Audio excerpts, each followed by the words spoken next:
Welcome back, everyone. POW Ponder Ultra Weather here. We've got a very windy week ahead with 2 rounds of severe storms and some heavy snow breaking out, then a strong cold front by the end of the week. So let's start off with the overall water vapor imagery this morning. You can see this powerful upper level low really starting to get its act together across the desert southwest. That's causing the lift mechanism that's needed and bringing some very high winds that are going to be associated with this system later on today into the overnight hours. But back behind it, it has dragged down definitely some colder air. That's going to create more snow going to be breaking out into portions of the Intermountain West. And the hazard map is really starting to light up across the West Coast with numerous winter weather advisories and winter storm warnings blanketed across Oregon and portions of Northern California. Numerous wind advisories. It's definitely going to be a very windy week. They're already kind of breaking out off the west. These just get expanded through the Texas Panhandle, much of Texas, even some high wind warnings through New Mexico, all through Oklahoma. And we start to see the beginning stages of those winter storm watches start to kind of light up. And I think they will start to light up across this sector as we get closer to the event. But it's definitely going to be windy, especially over the next 36 to 48 hours alone. Here's the latest guidance on the HRRR model. You can see all these areas in red. Those are gusting at times to 50 to 60 miles an hour. So I definitely feel for you. If you're a truck driver out there, is no escaping these winds, and they're going to be cranking at times. So definitely keep both hands on the steering wheel. With those cross winds are going to be pretty strong across this whole sector, and these are where we do have some high wind warnings. Some of these gusts could easily approach even possibly hurricane force wind gusts potentially in this sector into New Mexico and across maybe portions of the Texas Panhandle and some of these wind gusts. So if you are new to the channel and like detailed weather breakdowns on North America, hit the subscribe button and you're in. You get all my daily content on this channel. And it's also important to hit the like button as well. It definitely helps out more than you know. And if you're in the market for a weather station, I recommend the Tempest Weatherflow weather station.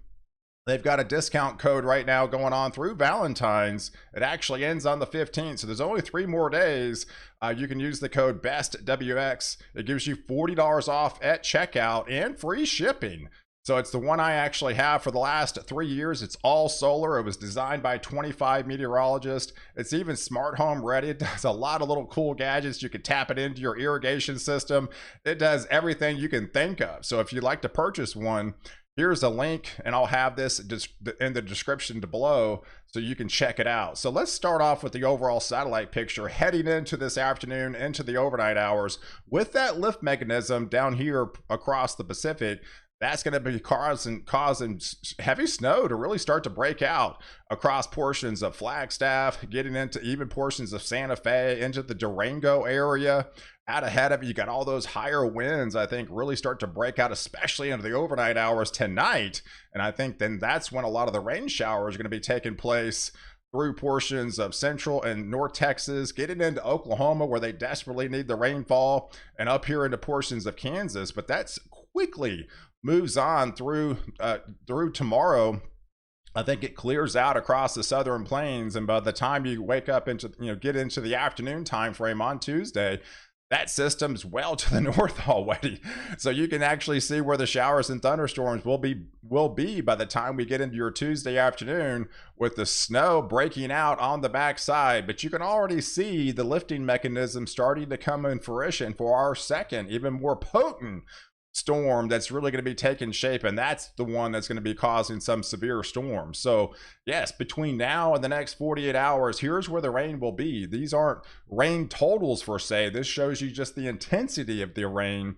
All these areas of the green, that is just your kind of very, very light rain. So all these areas in the green, that's just very light rain showers. Anywhere in your yellow shaded areas, that's a little bit more moderate rain. So sometimes these areas could be picking up some heavier rain. And then where you see the red, that's the indication where at times, yes, you could have some heavier rainfall as all that system comes through. So definitely be on high alert, even for the next 36 to 48 hours with this first initial system. I don't think it's severe, but you'll definitely be putting down a quick swath of some heavier rains down here in portions of the the southern plains. But it's also going to be picking up some pretty good snowfall totals as well. So back behind it, that's why they have those winter weather advisories and winter storm warnings in place across the portions of the West Coast. There are some laying down a blanket of heavier snows, especially in the mountain regions. But yeah, it's down here into portions of Arizona, getting into Nevada, especially into the western slopes down there in Durango. We're probably talking double-digit totals easily. Some of these heavier snows will be breaking out, and then definitely some heavier snows into portions of Idaho, into Montana, as well as into Wyoming. This is just between now and basically the midnight time frame on Tuesday. But there's Tuesday's temperatures, right? I mean, it's plenty warm for this time of year. And in fact, there's going to be an estimated 6 record high temperatures. And look how far north the temperatures go, even into the 50s in Michigan. That's plenty warm for the middle of February, and that's good for some even record temperatures breaking out. But here's your warm sector. This is the warm sector that we have to be concerned about with that second system, because it's adding fuel to the fire down here into a good chunk of the southern plains, especially into the southeast. And as we get that secondary storm system, that spells trouble, because we just heat up even more by the time we get into your Wednesday time frame. We're pressing nearly 90 degrees down there in South Texas, and look how far north the temperatures go.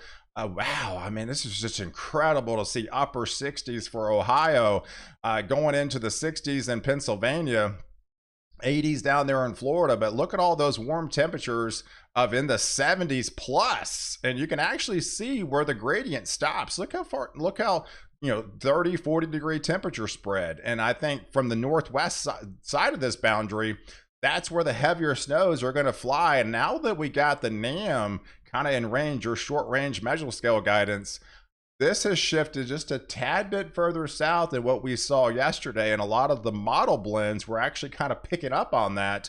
But here's the concern as we go into your Wednesday timeframe. The South region will be starting to see some storms breaking out, especially into Wednesday night. But I think it really gets its act together into Thursday, and that surge is all the way up there near Cleveland. They are going to be in the cusp of, believe it or not, severe weather on your Thursday afternoon. So let's check this out on the latest NAM. Look at the trough that digs down into the Intermountain West through the Rockies.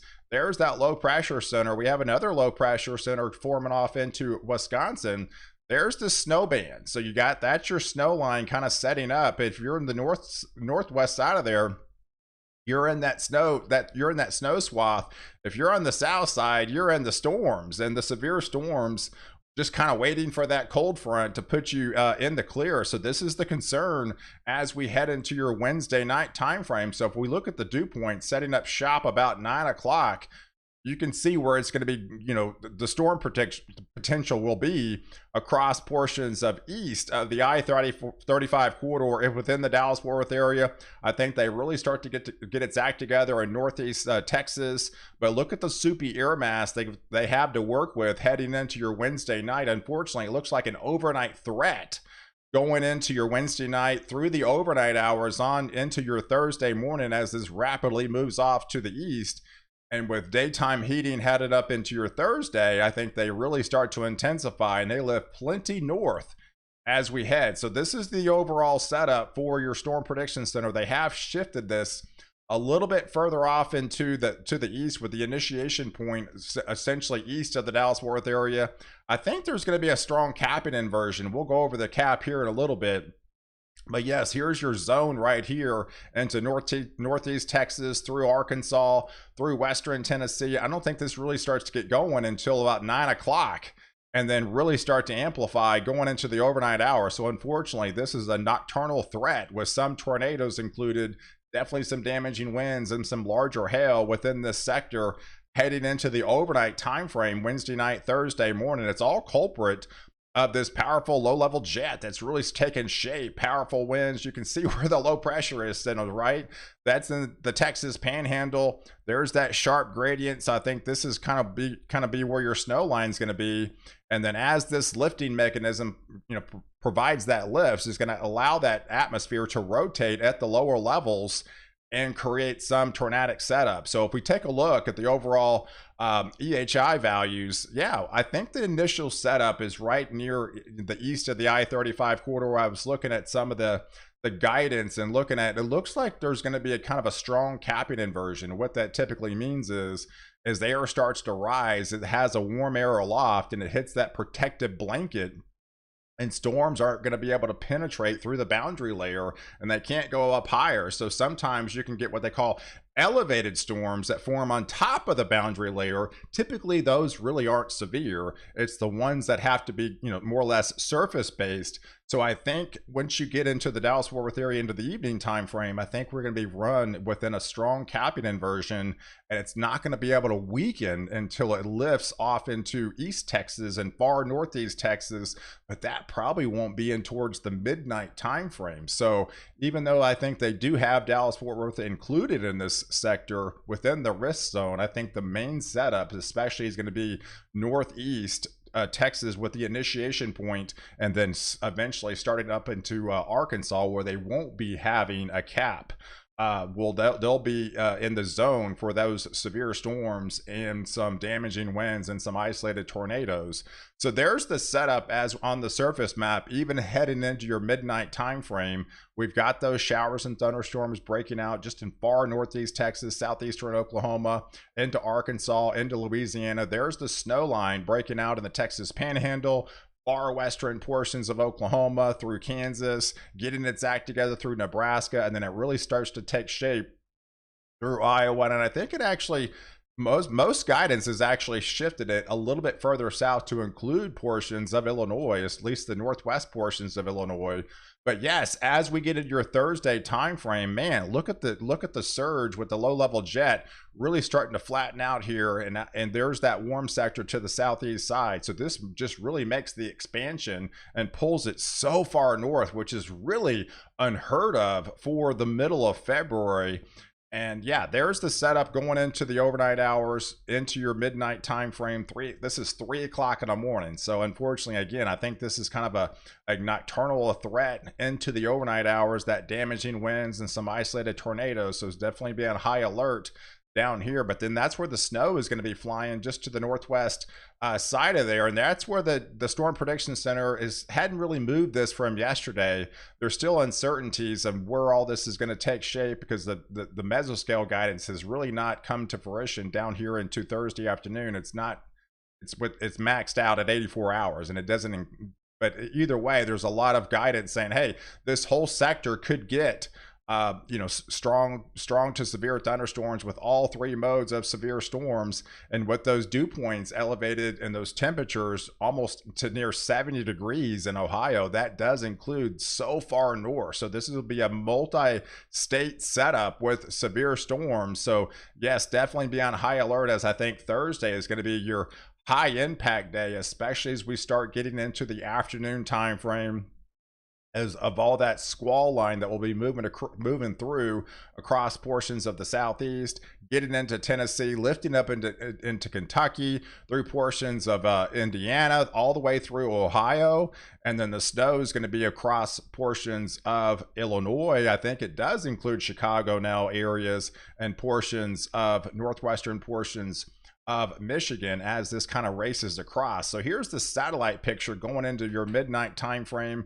Like I mentioned, I don't think it really starts getting going until 9, 10, 11, 12 o'clock, once that capping inversion is lifted and some of those storms do become surface based down here. It's an overnight setup, nocturnal type of event, and this squall line moves through Thursday afternoon with the setup shop down here in portions of Mississippi and Alabama. I think this is your kind of a bullseye, if you will. They'll probably upgrade this to a moderate risk heading into tomorrow, but this is still not until Thursday, so we still have plenty of time to kind of fine tune this particular setup. But there's the snow band on the European guidance, putting that heavier snow swath, especially over the mountain regions of Colorado.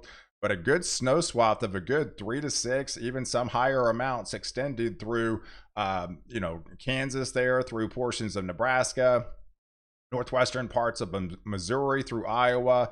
I think it does include northwestern portions of Illinois, through portions of central and southern Wisconsin, the GFS kind of has the same thing, right? In fact, it shifted a little bit further south, and then the overall blend is within line 2. So if anything, this has shifted a little bit further south, and the blend of the models was kind of hinting at this yesterday. But now that we have the NAM, the mesoscale guidance, more into play, this is now shifted a little bit further south because cold air typically wins and it sinks a little bit further south than what some of the global models can pick up on. And that's why this storm, at least this snow swath, has shifted probably 50 miles, possibly 100 miles, a little bit further off to the southeast. But there's your heavier snow swath as we get into your Wednesday, Thursday, ending Friday afternoon time frame. But it all ends with the strong cold front. So once this cold front moves through your neck of the woods, these are 12 o'clock temperatures on your Thursday afternoon. I mean, we're pressing into the 40s. It won't be near 80 degrees like you saw in Dallas and on Wednesday afternoon. So it'll be a 40-degree drop. You're going to definitely feel this cold front, but then there's that warm sector as we get into your Thursday afternoon. Look how far north the temperature surge all the way to Ohio. That's why they have that severe risk in play, because they're definitely going to be in the warm sector. But once this cold front moves through, that's basically giving you the all clear signal that things are going to be winding down. And there's the setup by the time we get into Friday afternoon with that squall line setting up shop across the eastern seaboard. Not severe, but this will just be some heavier rains as this shifts off and then pushes out into the Atlantic and really sets up for a nice weekend ahead. I think for a lot of the United States, I think we've got a lot of nice weather, and that's typically what happens once we have a pretty big event like what we're going to be having this week.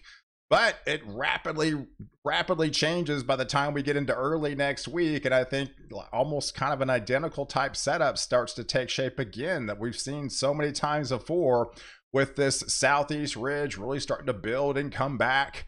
And then warmer temperatures across the east. We've got colder temperatures building up from into Canada that will plunge down southward. I think with anything, the setup for next week, I think the snow line actually pulls even further south. So those areas that might get a little bit snow in Chicago areas this week, I think the snow line actually pulls and includes probably portions of Indiana, maybe even portions of Ohio.